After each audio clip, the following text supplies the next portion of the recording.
বিসমিল্লাহির রহমানির রহিম। সুপ্রিয় শিক্ষার্থী, আশা করি তোমরা ভালো এবং সুস্থ আছো। আজ একটি নতুন ভিডিও নিয়ে তোমাদের সামনে উপস্থিত হয়েছি। সেটা হলো ফার্স্ট পেপারের দ্বিতীয় অধ্যায়ের গুণগত রসায়নের জন্য একটা টপিক, সেটা হচ্ছে কোয়ান্টাম সংখ্যা। কোয়ান্টাম সংখ্যা সম্পর্কে আমরা আজকে আলোচনা করব।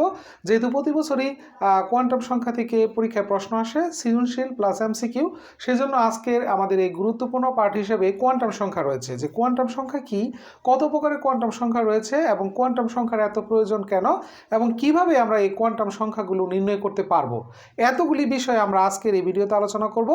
অবশ্যই তোমরা এই ভিডিওটি ধৈর্য সহকারে দেখবে, ফার্স্ট টু লাস্ট দেখবে, তাহলে কোয়ান্টাম সংখ্যা সম্পর্কে তোমাদের যত প্রবলেম রয়েছে সেই প্রবলেমগুলো সলভ হয়ে যাবে। চলো তাহলে আজকের এই ভিডিওটি শুরু করি। কোয়ান্টাম সংখ্যা, তাহলে আজকের আলোচনা আমরা বলছি কোয়ান্টাম সংখ্যা। কোয়ান্টাম সংখ্যা হলো যে একটা পরমাণুর কেন্দ্রস্থল ধনাত্মক চার্জযুক্ত কণা দ্বারা গঠিত, যার নাম হলো নিউক্লিয়াস, এবং পরমাণুর এই বিভিন্ন রকমের অনুমোদিত যে কক্ষপথগুলো রয়েছে, প্রত্যেকটা কক্ষপথকে বলা হয় এক একটা অরবিট। তার মানে আমরা এইগুলো প্রত্যেকটা শক্তিস্তরকে বলতে পারি এক একটা অরবিট।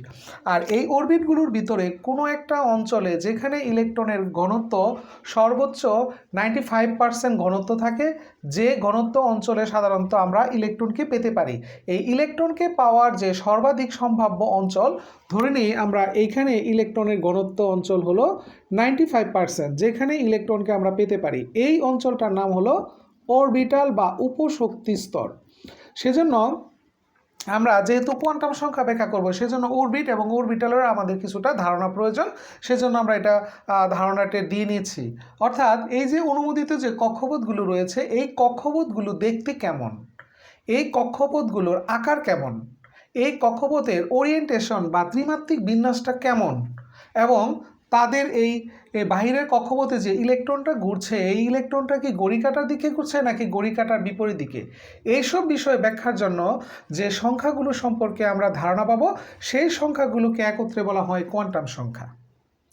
আমি আবার বলছি যে একটা পরমাণুর কেন্দ্রস্থল হলো ধনাত্মক চার্জযুক্ত কণা দ্বারা গঠিত, এবং এই ধনাত্মক চার্জযুক্ত কণাগুলো যে কতগুলি কক্ষপথে আমরা রয়েছে, যে নিউক্লিয়াসকে কেন্দ্র করে অনেকগুলো আমরা কক্ষপথ দেখতে পাচ্ছি, এইরকম প্রত্যেকটা কক্ষপথকে বলা হয় এক একটা অরবিট। আর এই অরবিটগুলোর কোনো একটা অঞ্চলে যেখানে আমরা ইলেকট্রনকে পেতে পারি, ইলেকট্রনকে পাওয়ার যে সর্বাধিক সম্ভাব্য অঞ্চল, সেই অঞ্চলটার নাম হচ্ছে অরবিটাল, যেখানে ইলেকট্রন সাধারণত পাওয়া যায়। আর এই যে অরবিটগুলোর ভিতরে কোন ওই অরবিটগুলো কেমন, প্রশ্ন করা হচ্ছে যে অরবিটগুলো কেমন, বৃত্তাকার না উপবৃত্তাকার, ইলেকট্রন কোন দিকে ঘুরছে, ঘড়িকাঁটার দিকে নাকি ঘড়িকাঁটার বিপরীত দিকে ঘুরছে, তাদের ওরিয়েন্টেশন মানে ত্রিমাত্রিক বিন্যাস কেমন। আমরা এখানে অনেকগুলি প্রশ্নের উত্তর এখান থেকে পেতে পারি। তাহলে বিভিন্ন রকমের প্রশ্নের ভিতরে মানে 4টা প্রশ্ন আমরা কোয়ান্টাম সংখ্যার সাহায্যে আমরা নির্ণয় করতে পারবো। অর্থাৎ ওই সংখ্যা থেকে আমরা 4টা কোয়ান্টাম সংখ্যা সম্পর্কে স্পষ্ট একটা ধারণা পাবো। কোনো পরমাণুর একটা ইলেকট্রন কোন শক্তি স্তরে আছে, ওই শক্তি স্তরটি কেমন, বৃত্তাকার না উপবৃত্তাকার, তাদের ওরিয়েন্টেশন মানে ত্রিমাত্রিক বিন্যাস কেমন, এবং ইলেকট্রনটা কি ঘড়িকাঁটার দিকে ঘুরছে নাকি ঘড়িকাঁটার বিপরীত দিকে ঘুরছে, এইসব বিষয় ব্যাখ্যার জন্য যে সংখ্যাগুলো সম্পর্কে ধারণা পাওয়া যায়, সেই সংখ্যাগুলোকে আমরা বলবো কোয়ান্টাম সংখ্যা। এই 4টা কোয়ান্টাম সংখ্যার আমরা এখানে ধারণা পাচ্ছি। দেখো 4টা প্রশ্ন আমরা করেছিলাম, এই 4টা প্রশ্ন থেকে 4 ধরনের এই কোয়ান্টাম সংখ্যা সম্পর্কে আমরা ধারণা পাবো। প্রধান কোয়ান্টাম সংখ্যা, সহকারী কোয়ান্টাম সংখ্যা, চুম্বক কোয়ান্টাম সংখ্যা বা ম্যাগনেটিক কোয়ান্টাম সংখ্যা, স্পিন বা ঘূর্ণন কোয়ান্টাম সংখ্যা। প্রধান কোয়ান্টাম সংখ্যাকে আমরা স্মল এন দ্বারা প্রকাশ করি, সহকারী কোয়ান্টাম সংখ্যাকে আমরা এল দ্বারা প্রকাশ করব, চুম্বক কোয়ান্টাম সংখ্যাকে আমরা এম দ্বারা প্রকাশ করব, এবং স্পিন বা ঘূর্ণন কোয়ান্টাম সংখ্যাকে আমরা এস দ্বারা প্রকাশ করব।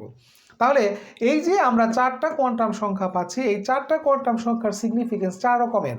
অর্থাৎ প্রধান কোয়ান্টাম সংখ্যা দ্বারা পরমাণুর আকার সম্পর্কে আমরা ধারণা পাবো। তার মানে আমরা বলতে পারি প্রধান কোয়ান্টাম সংখ্যা দ্বারা আমরা আকার সম্পর্কে ধারণা পাবো। সহকারী কোয়ান্টাম সংখ্যা দ্বারা অরবিটালের অস্তিত্ব, অরবিটালের কি ধরনের অরবিটাল রয়েছে, অরবিটালের অস্তিত্ব সম্পর্কে আমরা এখান থেকে ধারণা নির্ণয় করতে পারবো।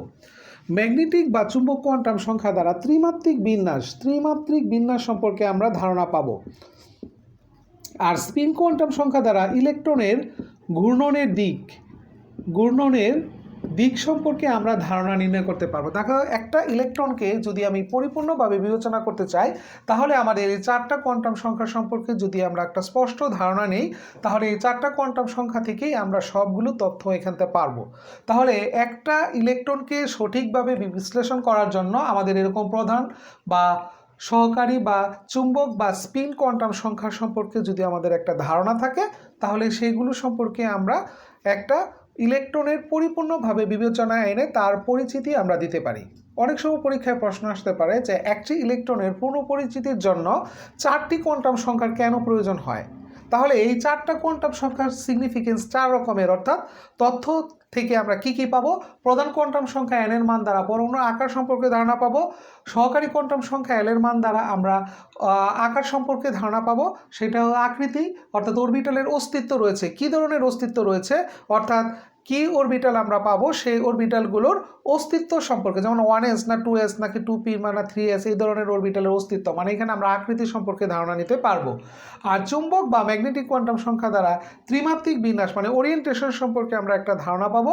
আর স্পিন বা গুণন কোয়ান্টাম সংখ্যা দ্বারা আমরা বা এস এর মান দ্বারা আমরা ইলেকট্রনের ঘূর্ণনের দিক, অর্থাৎ ইলেকট্রনটা কি ঘড়িকাঁটার দিকে ঘুরছে নাকি ঘড়িকাঁটার বিপরীত দিকে ঘুরছে, এইসব বিষয়কে যদি আমি সঠিকভাবে বিশ্লেষণ করতে চাই, তাহলে অবশ্যই আমার এই স্পিন বা গুণন কোয়ান্টাম সংখ্যার প্রয়োজন হবে। তাহলে একটা ইলেকট্রনকে যদি আমরা পরিপূর্ণভাবে বিশ্লেষণ করতে চাই, তাহলে এই ধরনের 4টা কোয়ান্টাম সংখ্যার প্রয়োজন হবে। আশা করি তোমরা এই 4টা কোয়ান্টাম সংখ্যার তাৎপর্য সম্পর্কে ধারণা নিলে। এখন আমরা দেখাবো এই যে 4টা কোয়ান্টাম সংখ্যা আমরা এখান থেকে পেলাম, এই 4টা কোয়ান্টাম সংখ্যার মানগুলো আমরা কিভাবে নির্ণয় করতে পারি এবং কত ধরনের এই মান রয়েছে এবং বিভিন্ন কক্ষপথের জন্য সর্বোচ্চ অরবিটাল এবং ইলেকট্রনের সংখ্যা আমরা কিভাবে নির্ণয় করতে পারবো, সেই প্রসেসটা দেখব। তাহলে এখানে সুপ্রিয় শিক্ষার্থী খেয়াল করো একটু, আমরা এখানে দেখো 4টা কক্ষপথের কথা বলেছি। এই 4টা কক্ষপথেরই আমাদের অনুমোদন রয়েছে। আর অন্যান্য যে কক্ষপথগুলো রয়েছে, ইচ্ছা করলে আমরা অনেকগুলো কক্ষপথ এখানে অঙ্কন করতে পারতাম, কিন্তু সেই কক্ষপথগুলোর অনুমোদিত নাই, অর্থাৎ সেগুলো হচ্ছে অননুমোদিত। সেজন্য আমরা এরকম 4টা কক্ষপথের আমরা অস্তিত্ব পেয়েছি, অর্থাৎ এগুলোর নাম রয়েছে। সেটা n এর মান যদি 1 হয়, n এর মান যদি 2 হয়, n এর মান যদি 3 হয়, n এর মান যদি 4 হয়, তার মানে কি এখানে n এর মান আমরা 1, এটাকে বলতে পারি আমরা কে শেল। যদি n এর মান 2 হয় তাহলে এটা হলো এল শেল। n এর মান যদি 3 হয় তাহলে ওটা হলো এম শেল। আর n এর মান যদি 4 হয় তাহলে আমরা এটাকে লিখতে পারি এন শেল। তাহলে এরকম 4টা কক্ষপথের অস্তিত্ব সম্পর্কে আমরা এখানে ধারণা নেই, অর্থাৎ কে এল এম এন। তাহলে n এর মান আমরা পাবো হলো সর্বোচ্চ, দেখো আমরা 4টা মানগুলো এখান থেকে, তাহলে প্রধান কোয়ান্টাম সংখ্যার মান আমরা পাবো 1 2 3 4 পর্যন্ত। এরপর হচ্ছে সহকারী কোয়ান্টাম সংখ্যা, সহকারী কোয়ান্টাম সংখ্যার মান হবে n-1 পর্যন্ত, n-1 পর্যন্ত। যদি আমরা n এর মান 1 বসাই তাহলে হবে 0, n এর মান যদি 2 বসাই তাহলে হবে 1, n এর মান যদি 3 বসাই তাহলে হবে 2, n এর মান যদি 4 বসাই তাহলে হবে 3। তাহলে আমরা খেয়াল করো n এর মান আমরা পাচ্ছি 1 2 3 4, l এর মান পাচ্ছি 0 1 2 3। তাহলে m এর মান কত? m এর মান হলো প্লাস মাইনাস এল পর্যন্ত। প্লাস মাইনাস এল পর্যন্ত মানে কি বোঝায়? মানে এল এর মান যা m এর মান তাই, অর্থাৎ এখানে বিপরীত দিকধর্মী সম্পূর্ণ, অর্থাৎ এখানে শূন্যের প্লাস মাইনাস নাই, অর্থাৎ আমরা এখান থেকে লিখতে পারি 0, এখানে আমরা পাচ্ছি 1, অর্থাৎ plus minus 1 plus minus 2 plus minus 3। আর এখান থেকে আমরা এখানে দেখো বিভিন্ন রকমের এম এর মানটা আমরা এখান থেকে পেয়েছি। এল এর মান যা হবে এম এর মান তাই হবে, শুধু বিপরীত দিকধর্মী চিন্তা করলে আমাদের হয়ে যাবে। আর এস এর মান হবে ইলেকট্রনের ঘূর্ণনের দিক 2 ধরনের, অর্থাৎ প্লাস হাফ এবং মাইনাস হাফ। তাহলে এখানে আমাদের 4টা কোয়ান্টাম সংখ্যার যে মানগুলো রয়েছে, 4টা কোয়ান্টাম সংখ্যার মান সম্পর্কে আমরা পরিচিত হলাম। যে এন এর মান 1 2 3 4, এম এর মান হবে 0 1 2 3, এম এর মান হবে 0 plus minus 1 plus minus 2 plus minus 3। আর এখানে এস ইকুয়াল টু হচ্ছে প্লাস মাইনাস হাফ, অর্থাৎ ঘড়িকাঁটার দিক হলে প্লাস হাফ, ঘড়িকাঁটার বিপরীত দিকে হলে মাইনাস হাফ। এভাবে আমরা এই 4টা কোয়ান্টাম সংখ্যার এখানে যে মানগুলো আছে সেই মানগুলো সম্পর্কে আমাদের এখানে ধারণা নিতে পারি। তবে এইগুলোর ক্ষেত্রে আমরা সর্বোচ্চ অরবিটাল এবং ইলেকট্রন সংখ্যা কিভাবে নির্ণয় করতে পারি, তার জন্য আমরা পরীক্ষার জন্য যে অংশটুকু আসে সেই অংশটুকু আমরা এখানে দেখাচ্ছি, যে কিভাবে আমরা সর্বোচ্চ অরবিটাল এবং ইলেকট্রনের সংখ্যা এখান থেকে নির্ণয় করতে পারি বিভিন্ন কক্ষপথের জন্য। পরীক্ষা খুব ইম্পর্টেন্ট প্রশ্ন, পরীক্ষা এই জায়গা থেকে আসে যে বিভিন্ন কক্ষপথের জন্য, অর্থাৎ n = 4 এর জন্য, n = 3 এর জন্য, n = 2 এর জন্য সর্বোচ্চ অরবিটাল এবং ইলেকট্রনের সংখ্যা আমরা কিভাবে নির্ণয় করতে পারি। তাহলে দেখো আমরা কিভাবে আমরা নির্ণয় করি, নির্ণয় করার আমরা প্রসেসটা দেখাচ্ছি এখানে, যে 4টা কক্ষপথের জন্য সর্বোচ্চ অরবিটাল এবং কি কি ইলেকট্রন রয়েছে সেগুলো আমরা কিভাবে আমরা এখান থেকে বের করি। তাহলে প্রথম কক্ষপথের জন্য আমরা দেখাচ্ছি n ইকুয়াল টু 1 হলে l equal to 0, m equal to হবে 0, s ইকুয়াল টু হলো plus minus half. n equal to 2 হলে l ইকুয়াল টু হবে 0, 1 আর m ইকুয়াল টু হবে 0 প্লাস মাইনাস 1 আর s ইকুয়াল টু আমরা এখান থেকে হিসাব করব n ইকুয়াল টু যদি 3 হয় l ইকুয়াল টু হবে 0, 1, 2 আর m ইকুয়াল টু হবে 0 plus minus 1 plus minus 2। s এর মান আমরা এখানে হিসাব করছি। n ইকুয়াল টু যদি 4 হয় l ইকুয়াল টু হবে 0, 1, 2, 3 আর m ইকুয়াল টু হবে 0 plus minus 1 plus minus 2 plus minus 3। s এর মান আমরা এখান থেকে হিসাব করছি। খেয়াল করো, তাহলে এখানে মনে রাখা জরুরি যে অরবিটালের জন্য যে অস্তিত্ব ধারণা আমরা পাবো এল এর মান দ্বারা আমরা বিভিন্ন রকমের অরবিটাল সম্পর্কে ধারণা পাই, অর্থাৎ 0, 1, 2, 3। তাহলে 0 যদি হয় তাহলে s অরবিটাল পাবো, আর এল এর মান যদি 1 হয় তাহলে p অরবিটাল পাওয়া যায়, এল এর মান যদি 2 হয় তাহলে d অরবিটাল পাওয়া যায়, এল এর মান যদি 3 হয় তাহলে f অরবিটাল পাওয়া যায়। এটা অবশ্যই তোমাদেরকে ভালোভাবে ধারণায় রাখতে হবে যে এল এর মান দ্বারা বলেছি আমরা অরবিটালের অস্তিত্ব সম্পর্কে ধারণা পাওয়া যায়। এল এর মান যদি 0 হয় তাহলে s, এল এর মান যদি 1 হয় তাহলে p, এল এর মান যদি 2 হয় তাহলে d, এল এর মান যদি 3 হয় তাহলে f অরবিটাল এখান থেকে পাওয়া যায়। এই বিষয়টা আমরা মাধ্যমে আমরা সর্বোচ্চ অরবিটাল এবং ইলেকট্রনের সংখ্যা নির্ণয় করতে পারি। তাহলে এটা দ্বারা আমাদের শক্তি স্তর মানে কোন শক্তি স্তরে রয়েছে সেটা সম্পর্কে আমরা ধারণা পাবো। এটা দ্বারা আমরা পাবো হলো অরবিটালের অস্তিত্ব সম্পর্কে ধারণা পাবো। এটা দ্বারা হচ্ছে ত্রিমাত্রিক বিন্যাস অর্থাৎ ত্রিমাত্রিক বিন্যাস বা এটাকে আমরা বলবো হচ্ছে অরবিটালের সংখ্যা এটা দ্বারা প্রকাশ করতে পারি। আর এটা দ্বারা হচ্ছে ইলেকট্রনের ঘূর্ণনের দিক অর্থাৎ ইলেকট্রনের সংখ্যা। তাহলে দেখো আমরা সর্বোচ্চ অরবিটাল এবং ইলেকট্রনের সংখ্যা আমরা এই জায়গাতে নির্ণয় করতে পারি। 0 হলে আমরা বলছিলাম s, তাহলে s হলে কোন ধরনের s, যেহেতু প্রথম সেজন্য 1s।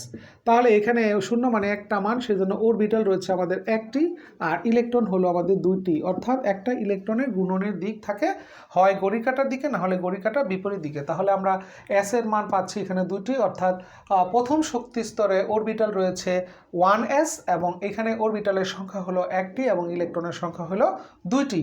তাহলে এখানে 0 জন্য আমরা s লিখব, p এর জন্য 1 লিখব। তাহলে এখান থেকে আমরা দেখতে পাচ্ছি যে দ্বিতীয় স্তর সেজন্য 2s, এখানে 2p। আর এখানে আমরা দেখো 0 মানে একটা মান আমরা লিখতে পারবো, 0 মানে একটা মান, s এর জন্য একটা অরবিটাল রয়েছে, এখানে প্লাস মাইনাস 1 মানে 0 প্লাস 1 মাইনাস 1, অর্থাৎ এখানে পাচ্ছি 3টি, অর্থাৎ মোট অরবিটালের সংখ্যা হলো 4টি। তাহলে একটা ইলেকট্রনের জন্য যদি আমরা প্লাস মাইনাস হাফ পাই, 4টার জন্য আমরা পাবো 4টা প্লাস মাইনাস হাফ, তার মানে মোট ইলেকট্রনের সংখ্যা হবে 8টি। আর এখানে হবে 0 জন্য আমরা লিখবো s, p এর জন্য 1, d এর জন্য 2, তৃতীয় স্তর সেজন্য লিখবো 3s, 3p, 3d। তাহলে 0 জন্য আমরা একটা অরবিটাল পাচ্ছি, প্লাস মাইনাস 1 মানে আমরা 3টা মান পাচ্ছি, প্লাস মাইনাস 2 মানে 5টা মান পাচ্ছি, অর্থাৎ 9টি। তাহলে 9টি প্লাস মাইনাস হাফ, তাহলে 9টি প্লাস মাইনাস হাফ মানে হলো 18টি ইলেকট্রন রয়েছে।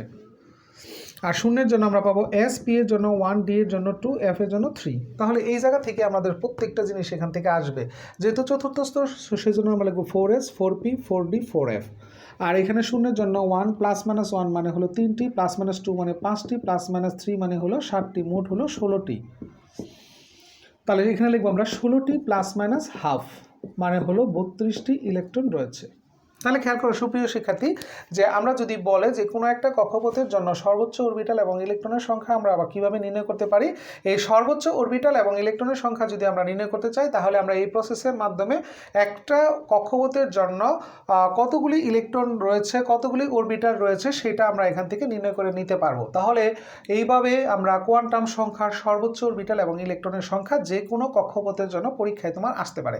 পরীক্ষায় সাধারণত এই 3 নম্বর কক্ষপথের জন্য এবং 4 নম্বর কক্ষপথের জন্যই পরীক্ষায় এই পর্যন্ত সবচেয়ে বেশি চাওয়া হয়েছে। সেজন্য আশা করি তোমরা এই 3 নম্বর সহ 3, 4 সহ অন্যান্যগুলোও কীভাবে বের করা লাগে সেই জিনিসটা দেখবে। তাহলে আমি আরেকবার একটু বলছি যে n এর মান যদি 1 হয় তখন আমরা এখান থেকে l এর মান পাবো 0, m এর মান পাবো 0, s ইকুয়াল টু হবে প্লাস মাইনাস হাফ, অর্থাৎ 0 মানে হলো s অরবিটাল পাওয়া যায়। এখান থেকে আমরা দেখে নিব। আর প্রথম স্তর সেজন্য আমরা লিখছি 1s এবং m এর মান 0 মানে এখানে একটা অরবিটাল পাওয়া যায়, s ইকুয়াল টু ইলেকট্রনের ঘূর্ণনের দিক প্লাস মাইনাস হাফ। আর এখানে n এর মান যদি 2 হয় তাহলে l ইকুয়াল টু 0, 1, অর্থাৎ 0 এর জন্য s, p এর জন্য 1, দ্বিতীয় স্তর সেজন্য আমরা লিখবো 2s আর 2p। আর এখানে 0 পেয়েছি আর এখানে পাবো হচ্ছে প্লাস মাইনাস 1, অর্থাৎ শূন্যের জন্য আমরা একটা অরবিটাল পাচ্ছি, অর্থাৎ s অরবিটাল একটি, p অরবিটাল 3টি, সেজন্য আমরা এখানে 3 লিখেছি। অর্থাৎ টোটাল দ্বিতীয় স্তরের অরবিটালের সংখ্যা হবে 4টি এবং মোট ইলেকট্রনের সংখ্যা হবে 8টি। n equal to 3 হলে l equal to হবে 0 1 2, অর্থাৎ এখানে আমরা শূন্যের জন্য s পাবো, p এর জন্য 1 পাবো, d এর জন্য 2 পাবো এবং তৃতীয় স্তরের জন্য আমরা লিখছি 3s 3p 3d। আর m equal to 0 plus minus 1 plus minus 2, অর্থাৎ শূন্যের জন্য 1 প্লাস মাইনাস 1 মানে 3টি, প্লাস মাইনাস 5 মানে হলো 5টি, অর্থাৎ d অরবিটাল 5টি, p অরবিটাল 3টি, s অরবিটাল 1টি। মোট অরবিটালের সংখ্যা হলো তৃতীয় স্তরে 9টি এবং ইলেকট্রনের সংখ্যা হবে 18টি। আর n equal to যদি 4 হয় তাহলে r equal to হয় 0 1 2 3, অর্থাৎ শূন্যের জন্য আমরা পাবো s, p এর জন্য 1, d এর জন্য 2, f এর জন্য 3, অর্থাৎ যেগুলো সবগুলো যেহেতু চতুর্থ শক্তি স্তর সেজন্য লিখবো 4s 4p 4d 4f। আর এখানে হবে 0 plus minus 1 plus minus 2 plus minus 3, অর্থাৎ শূন্যের জন্য পাবো আমরা একটা, প্লাস মাইনাস 1 এর জন্য আমরা পাবো 3টি, প্লাস মাইনাস 2 এর জন্য পাবো 5টি এবং প্লাস মাইনাস 3 এর জন্য পাবো 7টি, অর্থাৎ মোট অরবিটালের সংখ্যা হলো চতুর্থ স্তরে 16টি। আর 16টি প্লাস মাইনাস হাফ মানে 16টি প্লাস মাইনাস হাফ হলো 32টি। এইভাবে আমরা সাধারণত বিভিন্ন কক্ষপথের জন্য সর্বোচ্চ অরবিটাল এবং ইলেকট্রনের সংখ্যা কিভাবে নির্ণয় করা লাগে সে বিষয়টি আজকের ক্লাসে পরিপূর্ণভাবে বোঝানোর চেষ্টা করলাম। তোমরা অবশ্যই ভিডিওটি ফার্স্ট টু লাস্ট দেখবে। আমরা যেহেতু আজকের আলোচনা থেকে গড় আলোচনা থেকে এটাই বলতে পারি কোয়ান্টাম সংখ্যা কী, কোয়ান্টাম সংখ্যা কত প্রকার রয়েছে, কেন কোয়ান্টাম সংখ্যার এত প্রয়োজন এবং বিভিন্ন উপশক্তি স্তরের জন্য কিভাবে এই অরবিটাল সংখ্যা এবং ইলেকট্রনের সংখ্যা এবং কিভাবে সর্বোচ্চ ইলেকট্রনের সংখ্যা আমরা নির্ণয় করতে পারি খুব সহজে এবং কী কী অরবিটালের অস্তিত্ব রয়েছে সে সম্পর্কে। ভিডিওটি আশা করি তোমাদের ভালো লেগেছে। যদি ভালো লেগে থাকে অবশ্যই লাইক কমেন্ট শেয়ার করতে ভুলবে না এবং এরকম যদি আরও ইন্টারেস্টিং ভিডিও তোমরা পেতে চাও তাহলে অবশ্যই আমার ডেসক্রিপশন লিঙ্কে বিভিন্ন রকমের ভিডিও রয়েছে, সেগুলো পরিপূর্ণভাবে দেখবে এবং আমার সাথে থাকবে। তোমরা ভালো এবং সুস্থ থাকো এই আশা ব্যক্ত করে আজকের মতো এখানে সমাপ্ত। আল্লাহ হাফেজ।